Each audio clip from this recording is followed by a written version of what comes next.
back to EDH Deck Building. I am your host, Demo, and this is 10 cards you should be putting in your Commander decks, episode 20. And we got some really interesting, fun cards in this episode, starting out with Ice Cave, which maybe some people might think is not so fun, but it certainly is interesting. 3 blue enchantment. Whenever a player casts a spell, any other player may pay the spell's mana cost. If a player does, counter that spell. And mana cost does include color. So that's going to make things really interesting in a game. And a lot of people look at this and think it's stacksy maybe, or they just think it makes a game super unfun. But you have to keep in mind that people are going to need to keep the mana open in order to use this. And also the color does matter. So if you're putting this in your deck and your opponents are not playing the color that you're playing, they're not going to be able to counter any of your stuff. I would say a neat way to use a card like this is you're just concerned about removal and you want to protect your commander. I have a chromatic lantern or some way to ensure I have mana available. And of course, because you're paying the actual mana cost, with removal, most removal spells in the format are going to be like 1 mana. So all you would have to do is leave 1 mana open to protect your commander against a swords or a rapid hybridization or something like that, right? So it is an interesting way to use this card. Another interesting way to use this card is if your stuff cannot be countered. Of course, if you're playing a Tigum deck, that can be a possibility, or you just have some other way that your stuff cannot be countered. Then, of course, there's no drawback here for you, right? You are breaking symmetry. Or maybe you just want to throw this in a game because you think it'll be fun and interesting and really make people think about the decisions that they're going to be making. Do my opponents have the mana open that can counter the spell I'm about to cast? Am I going to leave mana open to counter the stuff my opponents are doing, right? It can make things pretty interesting, I think, in a Commander game. Infernal Contract, black sorcery. Draw 4 cards. That's fantastic, obviously, right? 3 mana, draw 4 cards, but you lose half your life rounded up. Ouch. This might seem terrible, but life is a resource in Commander, they say. And for me, I actually have put this in a deck because I have a deck where I actually want, or at least am totally okay with, having a lower life total. That's probably where this card's actually pretty darn good, is the decks where you don't mind losing life, right? I have a Torgar deck. I use my commander's ability mostly on myself, so if I pay half my life and I got like 7 life, no problem. I will cast my commander and pop back up to 20. Maybe a Willow Dusk deck could work as well. You know, there are decks out there where you want to lose life, so of course, if that drawback becomes an upside, now this just becomes a fantastic draw option, right? Illumination. If you want to counter stuff outside of blue, this is an option for you. White instant, counter target artifact or enchantment spell. Its controller gains life equal to its mana value. And I know people will say, well, white gets rid of artifacts or enchantments pretty well already. There are situations where you don't want that card to hit the table at all, like with a Winter Orb or something like that, right?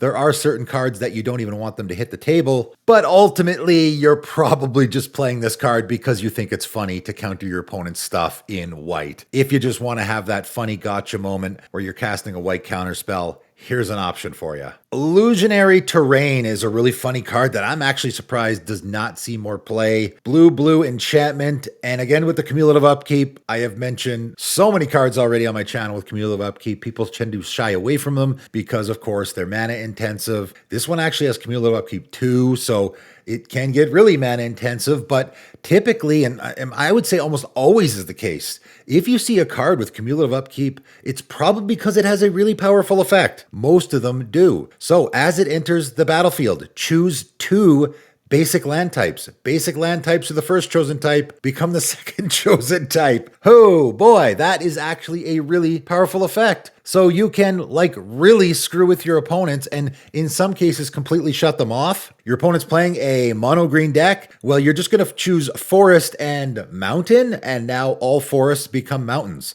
for as long as this is on the battlefield. Maybe you have another opponent that's playing a white green deck. Now all their forests are mountains, right? So you're screwing 2 opponents. If you're in a play group where say all your buddies like to play green, this is a great way to really slow them down. Another way to use this card though is if for some reason you want your opponents to have a different land type for another reason, like land walk abilities, something like that, right? There are other reasons to be doing stuff like that. It is a very powerful effect, obviously, right? I guess you could even use it on yourself. Maybe there's some scenarios there as well. Gotta give this card a mention though, because it is such a unique and powerful effect. Immortal Servitude, nothing particularly funny or unique about this card. It's just a good card in a commander game, and I really don't ever see it. So X and 3 hybrid Orzhov mana, so black and white, sorcery. Return each creature card with mana value X from your graveyard to the battlefield. This is just a pretty darn good card in a whole lot of decks. I would say particularly like an Aristocrats deck where you're sacrificing your creatures all the time. Chances are they're a lower mana value. I'm going to pick X as 2 here. I'm going to pay 5 mana. I'm going to get all the 2 mana value creatures out of my graveyard, put them back into play, right? I would say really you only need a few creatures here in order to make this good. If I'm paying X as 2, getting like 3 or 4 creatures out of my graveyard for 5 mana seems pretty fantastic, right? You're probably, I would say, going to be using this more for lots of low mana value creatures. That's where it's really, really good. I can pay 8 mana for this and get the 1 5 mana guy out of my graveyard that I really badly need. You can use it that way. You know, later in the game, I got tons of mana, so it doesn't really matter that much. And there's just that one creature I want in my graveyard back really, really badly. Or maybe there's 2 5 mana value guys in my graveyard that I can get back for 8 mana. That's actually not terrible. It's got the X cost, so of course it is versatile. I think it's a great recursion option. Infernal Genesis, 5 black enchantment. At the beginning of each player's upkeep, that player mills a card. Then they create X 1/1 black minion creature tokens, where X is the milled card's mana value. And this is going to be played in a deck where you want your opponents to have creatures, I would say. For me, that's probably the best place for a card like this. Maybe I want stuff in my opponent's graveyard, but just milling 1 card every turn is not great. You really want to be giving your opponents creatures. There are lots of decks out there that want our opponents to have creatures. Whenever one of your opponent's creatures dies, this thing happens. That's, I think, where you want to be playing a card like this. It also can give you a lot of tokens as well. You know, you can whiff. Obviously, you mill a land, you don't get nothing, but you mill a 6 mana value card, you get 6 1/1 tokens. So it gives you sack fodder as well. I think ultimately the best fit for this card is one where you just want lots of creatures in play, lots of creatures to be dying maybe. I want my opponents to have creatures, but I also want to be sacrificing lots of creatures myself. A deck like that. Coming in at number 7 is Infernal Tribute. Black enchantment. Pay 2 and sacrifice a non-tokened permanent. Draw a card. This is a pretty unique effect. It is a card that will sacrifice a non-token permanent, which of course, if you want to sacrifice stuff other than creatures,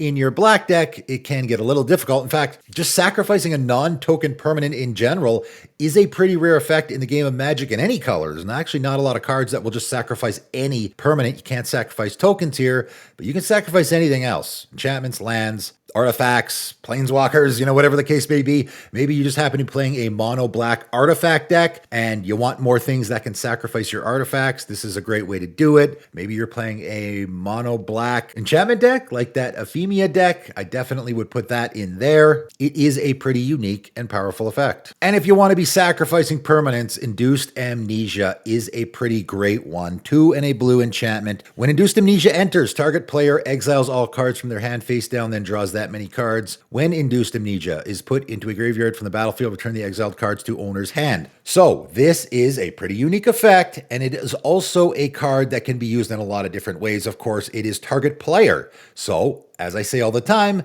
a card that I can use on myself or my opponents basically gives me twice as many options for using it. You could very easily just throw this in a Nekusar deck. I know there is 1,000 options for Nekusar decks, but this is a funny one where I can have it enter the battlefield and essentially I'm wheeling an opponent, right? It comes into play and I have that guy exile all the cards in their hand and then draw that many cards. It also is a funny way to just get cards out of your opponent's hand, right? If you know your opponent has tutored for their win con or something like that, you can have that win con exiled out of their hand and they have to draw a new hand. There is that option as well. It's a fringe one, but it is an option. And they're going to have to get this off the battlefield in order to get this card back. Where I have used this card many times, and I am currently using it in a deck of mine, is on myself. It is a way to wheel yourself. Again, you can just have this enter the battlefield, get rid of your crappy hand, and then draw a bunch of cards. Again, if you just want lots of draw triggers, there are certainly decks out there, commanders, that want you just to be getting more draw triggers, draw your second card each turn, all of that kind of stuff. This is a way, again, to essentially wheel yourself. But of course, the best way to use this card is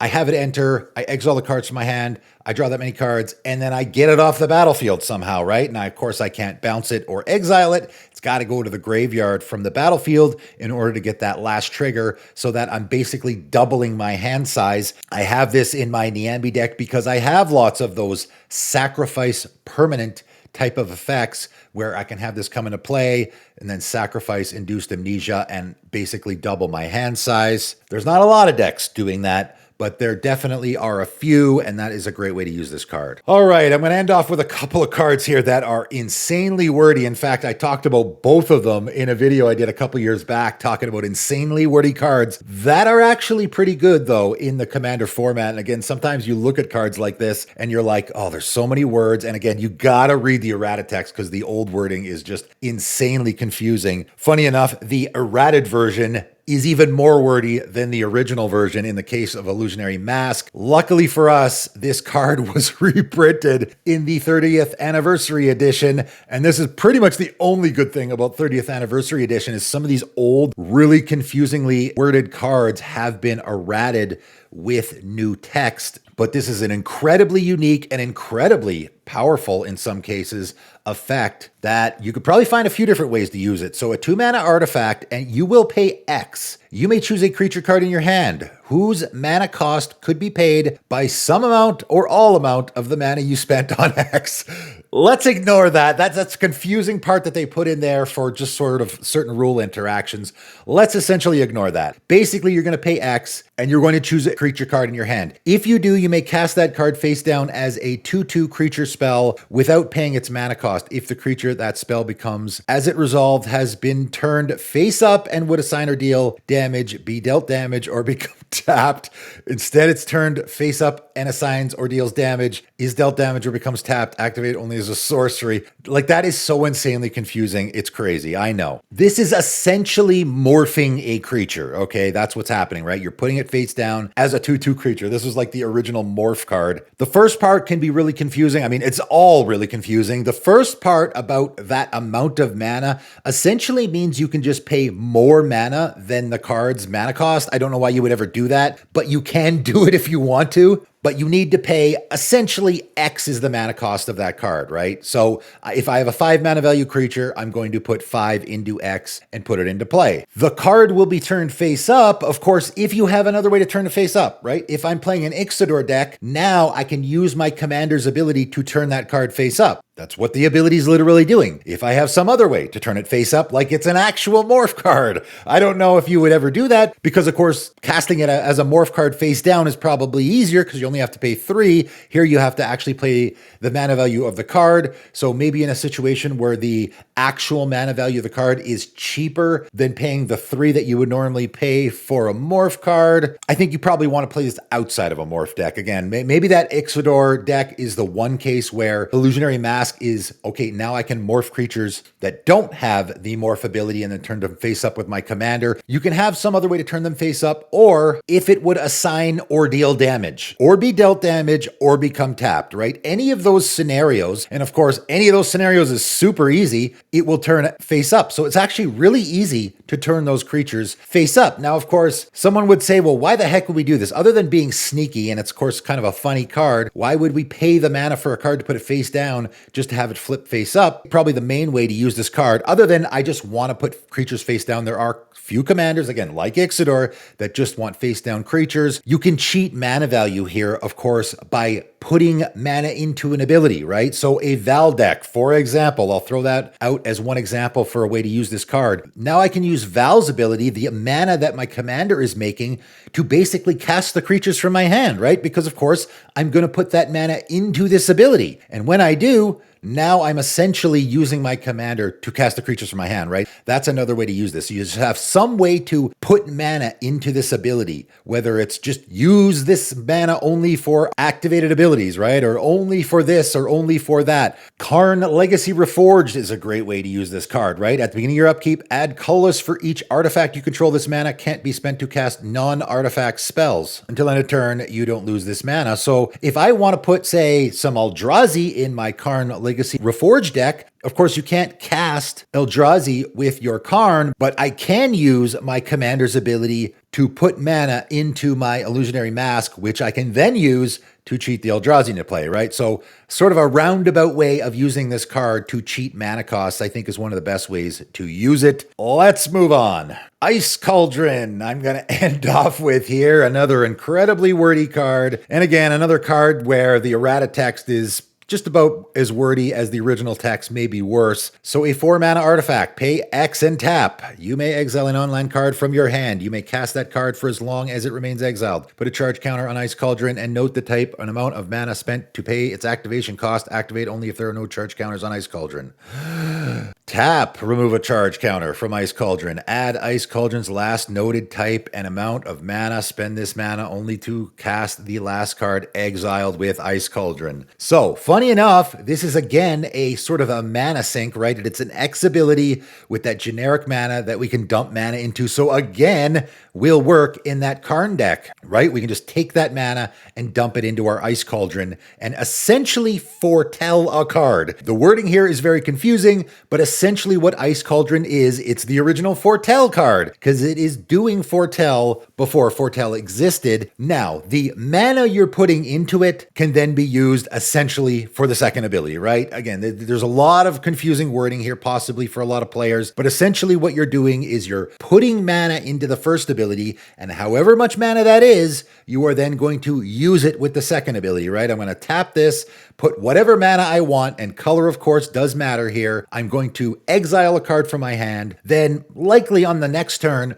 I'm going to tap the second ability, removing the charge counter, and then cast that card with the mana that I basically stored in the Ice Cauldron. If you have, say, an 8 mana value card, you can put 4 mana into it the one turn and then the following turn, right? You're basically cutting the mana value in half. So it's allowing you to cast something really, really expensive a couple of turns faster. Not your commander, of course, because that card has to be in your hand. Another really neat way to use this card is just to tuck something in exile so you can cast it at any time. You can very easily pay X is 0 here. You don't have to put any mana into this at all, and I can just tuck any card in exile and it just sits there. You may cast that card for as long as it remains exiled. Your Ice Cauldron can be off the battlefield, someone's already destroyed it, doesn't matter. The charge counter, all the mana you spent, none of that will matter. As soon as you tuck a card in exile with Ice Cauldron, for the rest of the game, you may cast that card. Obviously, timing restrictions apply, but you can always cast that card. It's always going to be sitting there, and you can always cast it for the rest of the game. So it's a way to almost put a card in this sort of secure zone where you never have to worry about it until you actually want to cast it, like, say, whatever your win con is. The other way to use this card is I'm casting stuff from exile, right? This is just a way, again, to basically give any of the cards in your hand foretell. I just exile it from my hand and then cast it on a later turn. Or, unlike foretell, you can cast it immediately. If you really want to, again, I have a Passionate Archaeologist in play. I got a really expensive card in my hand. If I just cast it from my hand, it doesn't do anything. Paying 0 mana, I can just tap my Ice Cauldron, tuck whatever that card is in exile, and immediately cast it, just paying its normal mana cost. The only thing I'm using my Ice Cauldron here for is casting it from exile to get that trigger, right? So I actually think there is a lot of really neat uses for a card like this. That is it. That is all. 10 more cards that I think you guys should give consideration for in your commander decks. Let me know if you're playing any of these cards already. That is it for today, though, and thanks for tuning in.